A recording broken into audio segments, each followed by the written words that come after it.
किसी ने बड़े कमाल की बात कही है कि मैं सही फैसले नहीं लेता, मैं फैसले लेता हूं और उसके बाद उन्हें सही कर देता हूं। आइए आज आपको बताता हूं कि ये कमाल की बात किसने कही है।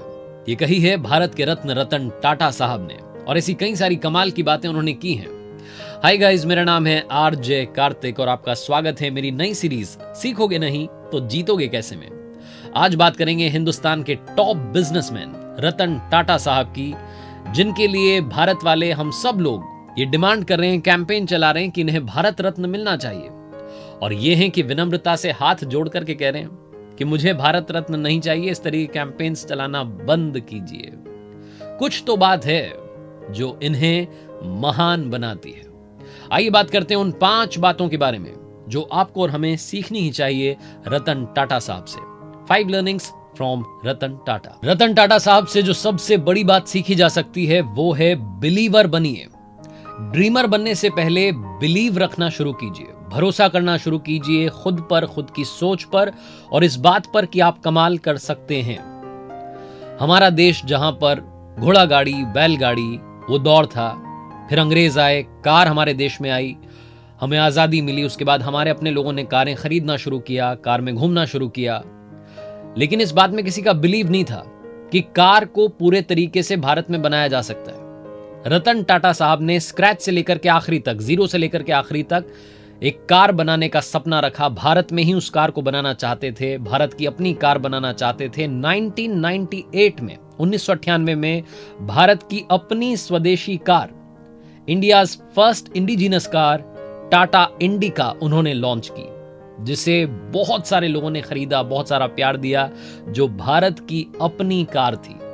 ये एक सपना था जो रतन टाटा साहब ने देश के लिए संजोया था, और इस सपने से बस यही सीखने को मिलता है कि सबसे पहले अपने ऊपर बिलीव करना शुरू कीजिए। एक बार मुंबई में तेज बरसात हो रही थी। रतन टाटा साहब अपनी कार में थे और रेड लाइट पर रुके हुए थे। तभी उन्होंने देखा कि एक स्कूटर पर परिवार आता है और वो फटाफट से एक फ्लाईओवर के नीचे जाकर के शरण लेता है। रतन टाटा साहब ने जब उस फैमिली को देखा तो उनको लगा कि क्यों ना एक ऐसी कार बनाई जाए जो कि मिडिल क्लास फैमिलीज के लिए हो। भारत का जो मध्यम वर्गीय परिवार है वो भी कार अफोर्ड करे, 2 व्हीलर के बजाय 4 व्हीलर में ज्यादा सेफ महसूस करे। एक छोटा सा ख्याल था और वो चाहते थे कि कम से कम पैसे में अच्छी कार बने। एक रिपोर्टर ने एक बार उनसे इंटरव्यू किया और पूछा कि साहब आप कितने रुपए में इस कार को बनाएंगे। तो उन्होंने अंदाजे से कह दिया कि 1 लाख रुपए के लगभग मैं सोच रहा हूं। और वो इंटरव्यू जंगल में आग की तरह फैल गया। लोगों ने कहा कि साहब लखटकिया कार टाटा साहब लेकर के आ रहे हैं, और अब उनके लिए चैलेंज था कि 1 लाख रुपए में कार बनानी है। टाटा नैनो नाम की कार आई, बहुत लोगों ने खरीदी भी, हालांकि ज्यादा चल नहीं पाई। रतन टाटा साहब कहते हैं कि वो जो 1 लाख रुपए का टैग था ना, वो शायद उसकी मार्केटिंग पर भारी पड़ गया। लेकिन ये जो छोटी सी इनकी कहानी है, जिंदगी की सच्ची कहानी, टाटा नैनो की कहानी, ये पता है क्या सिखाती है? सबसे पहली बात तो कि दुनिया में चाहे जिस ऊंचाई पर पहुंच जाना, इमोशनल बने रहना, इमोशंस को अपने अंदर जिंदा रखना, हर उस व्यक्ति के बारे में सोचना जो कहीं ना कहीं परेशानी में है। दूसरी बात जो इस घटना की वजह से हुई, भारत में जो सिनेरियो बदला, जो दूसरी कार कंपनीज थी उनको भी लगा कि क्यों ना हम भी मिडिल क्लास फैमिलीज के लिए कार लेकर के आए। जिनके प्राइसेस बहुत हाई थे वो नीचे अपने प्राइसेस को लेकर के आए, और मिडिल क्लास फैमिलीज के लिए भी जो एंट्री लेवल कार्स होती हैं वो आने लगी, और भारत के लोग उन कार्स को खरीदने लगे। आज उनकी संख्या बहुत ज्यादा है। ये सब पॉसिबल हो पाया उस टाटा नैनो के कदम की वजह से। लर्निंग नंबर 3, हर बार आपको जवाब देने की जरूरत नहीं है। कई बार सक्सेस आपका जवाब लोगों को दे देगी, इसलिए सक्सेसफुल बनिए। 1998 की बात है, रतन टाटा साहब ने टाटा इंडिका लॉन्च की थी, जो मैं बता रहा था आपको, भारत की पहली स्वदेशी कार। और जो रिस्पॉन्स वो मार्केट से चाह रहे थे वो मिला नहीं।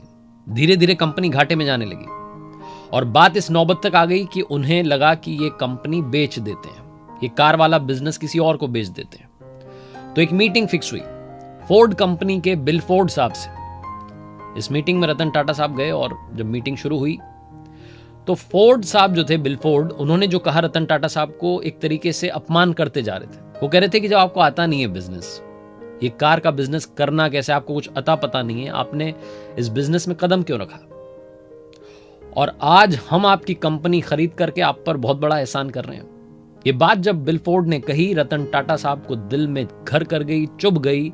उन्होंने डील कैंसिल कर दी, कुछ भी नहीं बोले, चुपचाप वहां से चले आए।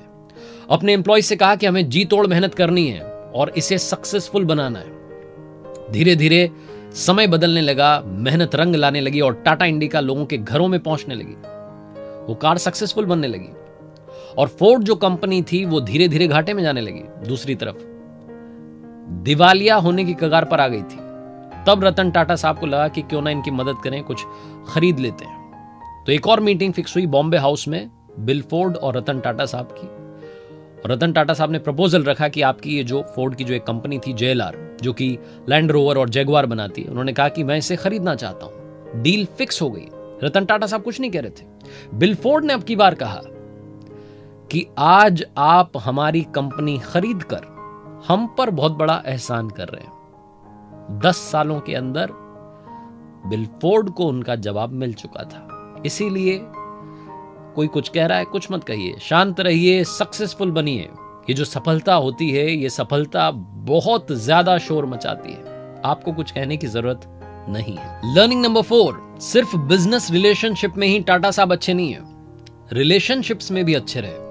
वो कहते हैं कि उनको अपनी जिंदगी में 4 बार प्यार हुआ और चारों बार किसी न किसी वजह से उनकी शादी नहीं हो सकी। और वो अपनी जिंदगी में उन रिलेशनशिप्स का हमेशा सम्मान करते आए। रिसेंटली एक इंटरव्यू में उन्होंने बताया था कि एक लव स्टोरी जो उनके दिल के बहुत करीब है, अमेरिका की एक लड़की से उन्हें प्यार हुआ था। दोनों शादी भी करना चाहते थे। रतन टाटा साहब भारत वापस आ गए थे। वो जो लड़की थी वो भी भारत आने वाली थी, लेकिन उस वक्त 1962 का इंडो चाइना वॉर छिड़ चुका था और वो जो तनाव वाला माहौल था उसमें वो लड़की इंडिया नहीं आई और शादी नहीं हो सकी। बाद में इन्हें मालूम चला कि उस लड़की ने किसी और से शादी कर ली। इन्होंने उनके फैसले का हमेशा सम्मान किया। कहते हैं कि कुछ दिनों पहले मेरी उनसे बात हुई थी, वो खुश हैं जहां भी हैं और मुझे अच्छा लगता है कि हम लोग आज भी बात कर रहे हैं और दोस्त हैं। जिंदगी में कई बार कुछ लोग ऐसे कदम उठा लेते हैं रिश्तों में जिनकी वजह से उनकी जिंदगी बर्बाद हो जाती है। किस तरीके से किसी भी रिश्ते का सम्मान करना है, ये आप रतन टाटा साहब की पर्सनल लाइफ से सीख सकते हैं। उनकी अपनी जिंदगी में वो कहते हैं कि उन्होंने हमेशा उनकी दादी माँ से सीखा कि जो वैल्यूज हैं उन्हें बनाए रखना है, उनके लिए ही ये जिंदगी जीनी है। वो जो वैल्यूज हैं उन्हें हमेशा जिंदा रखना है। लर्निंग नंबर 5, जिंदगी में बड़े पैसे वाला नहीं, बड़े दिल वाला बनिएगा। हमारे देश में जब भी संकट आया है, एक नाम हमेशा हमारे देश की मदद के लिए आगे आया। वो नाम है रतन टाटा साहब का। 2008 में जब 26/11 का हमला हुआ, ताज होटल पर हमला हुआ था, इनकी उस होटल के 80 एम्प्लॉइज की जाने गई थी। उन सभी के घरों पर गए, उनके अपनों से मिले, उनके अपनों का खर्चा उठाया रतन टाटा साहब ने। जब ये इतना बड़ा पैंडेमिक दुनिया में आया, भारत में आया, कोविड-19, मुझे नहीं मालूम कि बाकी बिजनेसमैन ने कितना खर्चा किया, कितनी मदद की, लेकिन रतन टाटा साहब ने 1500 करोड़ रुपए की मदद की है हमारे देश के लोगों के लिए। और जब ये कोविड-19 आया था, तब इनकी कंपनी में भी कुछ फ्रेशर्स को नई नई नौकरी दी गई थी। 4.5 लाख से ज्यादा एम्प्लॉइज थे। रतन टाटा साहब के ग्रुप ने एक भी एम्प्लॉय को नौकरी से नहीं निकालने का फैसला लिया। आपको याद होगा, ये वो समय था जब कंपनीज पैसे काटने लग गई थी, नौकरी से निकालने की बात कर रही थी। कई लोगों को नौकरी से निकाला भी गया कोविड-19 का नाम लेकर के, लेकिन इनकी कंपनी ने सभी को नौकरी पर रखा और सबसे कहा कि आप हमारे परिवार का हिस्सा हैं और कोई भी कहीं जाने वाला नहीं है।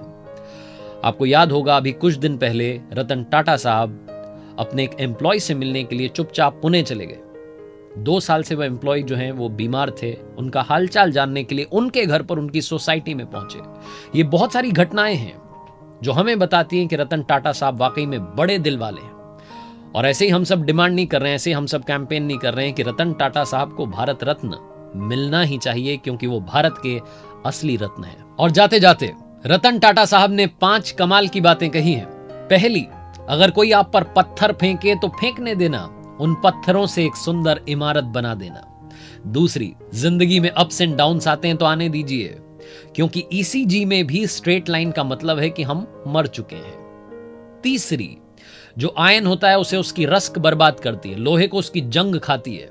इसी तरीके से इंसान को कोई और बर्बाद नहीं करता सिवाय उसके अपने माइंड सेट के। चौथी, वो इंसान जो दूसरों की नकल करता है थोड़े टाइम के लिए सक्सेसफुल बन जाता है, लेकिन ज्यादा समय के लिए जीत नहीं पाता। और पांचवी, अगर आप तेज चलना चाहते हैं तो अकेले चलिए, लेकिन अगर आप दूर तक जाना चाहते हैं तो सबके साथ चलिए। आरजे कार्तिक के साथ देखते रहिए हर सोमवार सुबह 9:30 बजे एक नई कहानी। और जिंदगी में याद रखिए, हारोगे नहीं तो सीखोगे कैसे, और सीखोगे नहीं तो जीतोगे कैसे। इसीलिए हर हार से सीखो और कर दिखाओ कुछ ऐसा कि दुनिया करना चाहे आपके जैसा।